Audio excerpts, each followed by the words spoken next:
lot of injuries. I still think that Joe Vitt and Bill Johnson, are situations where they've got to find a way to convey the message that it relates into production from the defensive line and linebackers. But right now, they're in a very bad predicament in terms of injuries. So my grade for them is they're doing the best they can with what they got. So I give them B minus. Overall, the coaching staff, my grade for the Saints in terms of coaching, you got one side with an A and the other side that's unfortunately failing. So you just have to give them an overall grade of, right now at this point, C. I would give them a C minus. And the only reason why I would give them a C minus, Professor, is because they have been inconsistent at times at home. They should not have been inconsistent.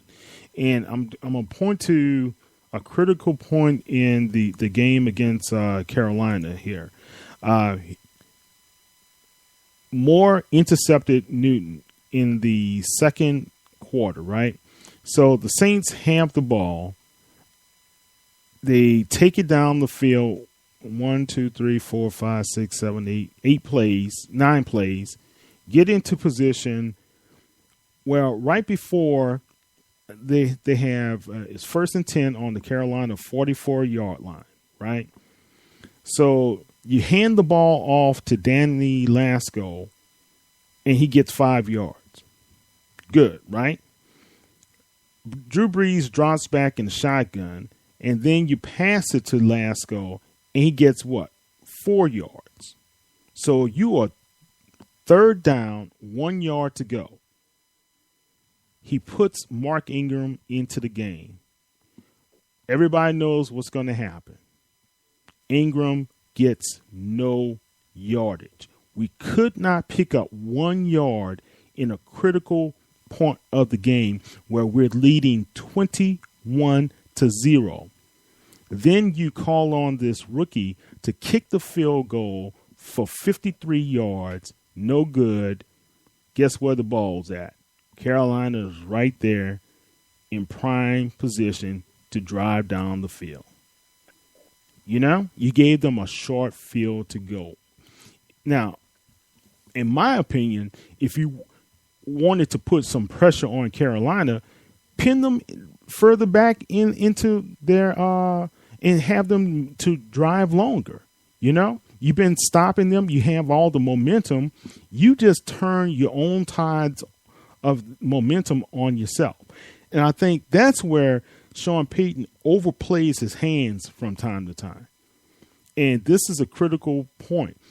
If Danny Lasco was in the game for those 2 plays and he gained 9 yards, why wouldn't you keep him in the game and see if he can gain that 1 more yard? Everybody knew when Mark Ingram came into the game, you're going to hand the ball off to him. And he went nowhere. And see, that's where Coach Payton has not changed his style. The Saints can become very predictable. He used to then be like that, and he's very predictable. And that's where you have the stubbornness of the coach. Mm-hmm. Because the Saints have been atrocious on short yardage for a very long time. They struggle so much on 3rd and 2, 3rd and 1, 3rd and a half a yard. It is a struggle for them. And it has been, number one, the offensive line is horrible in short yardage blocking. They are absolutely atrocious. In that area, I give the offensive line a Z. They struggle in short yardage blocking like no team I've ever seen. It makes no sense. And then the Saints, I think sometimes Coach tries to get too fancy and too, like you say, too predictable. And the Saints have got to recognize he's got Coach Payton. You listen to this broadcast, and you hear the Saints. Here is my edict to you and the staff. You and the offense must carry the team. You are having too many drives inside the opponent's 35 and your 45 that you're leaving on the field where you don't convert at least into a field goal or a touchdown. You're leaving off a lot of points. You get around midfield or you get to the 35, 40, miss field goal, whatever. And bad clock management and timeout management. That's why they lost the game to the Raiders. If the Saints had one or two timeouts, they would have easily got that, had more yardage, gotten closer for the field goal to beat the Raiders. And he's got to improve that. And this has been a chronic problem for the last 3 years, and he is yet to correct it. He's yet to correct it. Let me share something with you. This is the Saints for this season on third down when it comes to rushing plays. Now, maybe this is what they were looking at. They were 100% on 3rd and 1 when it comes to rushing plays until that play against Carolina. Okay, so I apologize. I give you credit, but still, keep Danny Lasco in the game. That was my thing, and hand it off to him at least, right? But they're 100% on 3rd and 1 on pass plays with 3rd and 1, 100%. I'm thinking if you're going to change something up and people know that Mark Ingram is in the game, why don't you play action fake to Ingram and try a quick pass play to a tight end or somebody out in the flat, So or either have Kuhn in there with Ingram. Kuhn, exactly. Who you gonna get? They don't know who you're gonna give it to. He scored 3 touchdowns against San Diego, and you don't know who they're gonna give it to. And see, I don't think they gave Kuhn the ball the whole game. To be honest with you, I need to check the play stats sheets to see if he had any rushes. So go ahead. I'm sorry, Professor. Because like you say, if they see Mark Ingram back there, they know, and then Mark Ingram is a great receiver coming out the backfield now. Like you say, don't throw. Like you say, don't run it, pass it.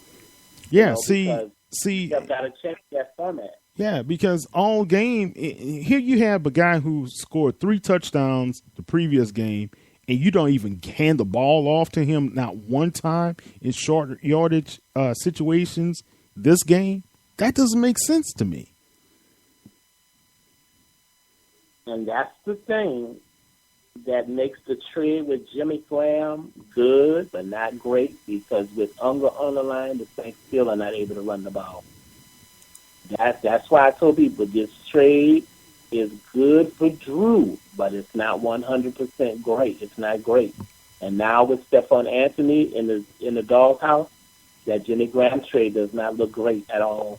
Yeah, that's a good point. Real good point. It does not look great, and you can spin it however you want. The trade of Jimmy Graham and what's going on with Stephon Anthony and the Saints' inability to run the ball behind Unger does not make that trade look great. Unger trade was great for Drew, but we had a good center, Mike, that we let go. Mike, I forget his name, Della Pointe. We didn't have to let him go to Chicago. Brian Della Quinte. We didn't have to let him go to Chicago. We had a great center. They didn't want to pay him when he was a free agent. We didn't have to do some of the things we've done. And so I still say, Jimmy Graham on his team, you beat the Giants. You probably beat the Raiders. You probably would have beaten the Falcons. You probably would be 5-0. Jimmy Graham and Darren Sproles, you win. You'd easily be 4-1. You have to recognize that the strength of this team is the offense because of Drew.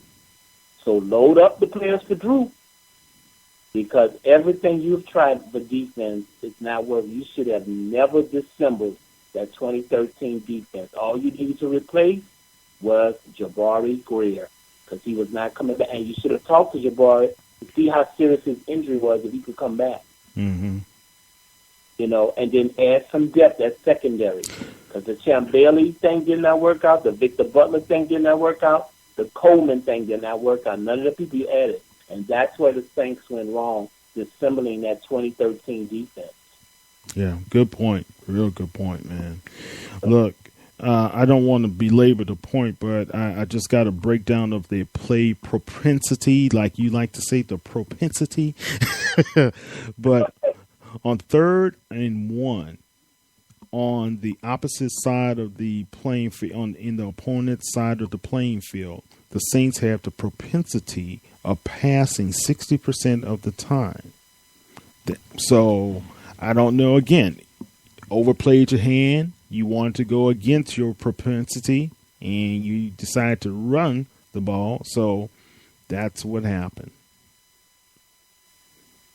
Yeah, and Kane, they're scoring, averaging 31, 32 points, but they're scoring a lot of punches and they're scoring a lot of points in bunches. And they just got to come to the realization, Drew, Pete Carmichael, and Coach Payton, as well as Coach Allen, that Drew, we got to win with you.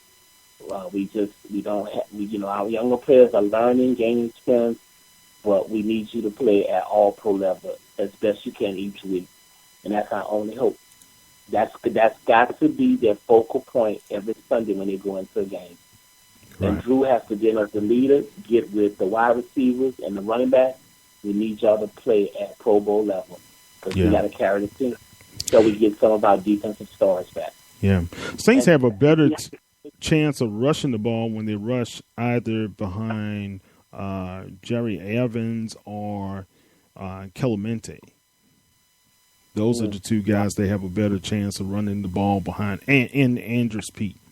So, how many yards rush does Mark Ingram have for the year? 272, if I'm not mistaken. Wow, that's just barely 30-something a game. Wow. In 5 games, he only has 172 yards. My goodness, that's 34 yards a game, Kyle. Yeah, it's not much. Yeah. Are the Saints ranked because last think about Elliott. He has 703 yards. Go ahead. What you said? What are the Saints ranked in terms of running offense? 32 or 31 at the bottom. I know they're at the bottom of the league. Let me check the stats for you. Yeah, that's not good. We are. Go ahead. Yeah, Mark Ingram was having a great year last year, and in 2014, where he went to the Pro Bowl. That I'm not going to blame all this on Mark Ingram. Nope. This is Coach Payton, the running back coach and offensive line coach. That they're not getting the job done.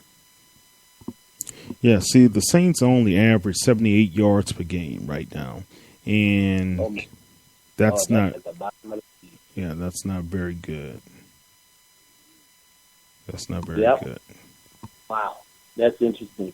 Well, let's talk about, before we wrap up the show, let's talk about this upcoming game against the Kansas City Chiefs, as the Saints will now venture out to the Midwest and play the Kansas City Chiefs in a Sunday matchup. Very interesting game, how this game may turn out. Like I said, right now, the Saints are 3-1 in their last 4 road games, going back to the end of 2015, where they beat the Falcons as well as Tampa Bay on the road, and they lost to They beat Jacksonville at home and lost to Detroit. The Saints finished the last quarter of 2015 with a 3-1 record, in which 2 of those games were on the road. They played the Giants very impressively in New York and lost a close one, 16-13, and then they won a close one in San Diego. So they have played pretty decent on the road, not scoring as much in terms of points, but the defense has played pretty solid on the road. And Phillip Rivers, unfortunately, ate them up. That was the one thing that I did see with San Diego, Phillip Rivers, and he's an all-pro quarterback. They won't be playing a Phillip Rivers. They'll be playing Alex Smith. So in this game, the key is going to be for the offense, as we have alluded to throughout the program, the offense has to be consistent with points, at least try to get to the 28-point mark. I believe that the defense, because the Kansas City Chiefs are not an explosive offense, if the defense can hold the Chiefs to 24 points or even 27, 28, the Saints can have a chance. But the offense cannot go there turning over the ball, interceptions by Drew, fumbles.